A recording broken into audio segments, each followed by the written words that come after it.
Bir bitcoin qarşılığında hazırki işinizdən ayrılarsınız. Bəli, çünki bir bitcoin bugün dəyərlidir və dəyəri getdikcə artır. Harda işləyirsiniz? Mən hal-hazırda işsizəm. Mən çünki işləmirəm və yaxında toydur. Bu gün evlilik təklif almışam. Mən yox, mən daha çox qazanıram. Çox qısa bir sürədə daha çox qazanacağam. Loru dildə desək alversiyam. Amma işimi belə şeyləsə onlayn satışla məşğulam və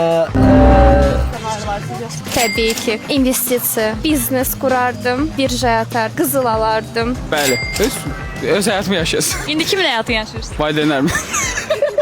Bir bitcoininiz olsa əgər işdən çıxarsınız. Hal-hazırda işləmədiyimə görə ümumiyyətcə bitcoin üçün çox şey eləyərdim. Borclarımı bağlayardım, bir ev alardım, onu da kiraya buraxardım. 100%. Bir ədəd pizza alacağım. Yenə pizza alacağım. Sunuş olsun. İşləmirəm deyə məncə bir bitcoin pis olmaz bu dəqiqə. Gəzməyə gedərdim.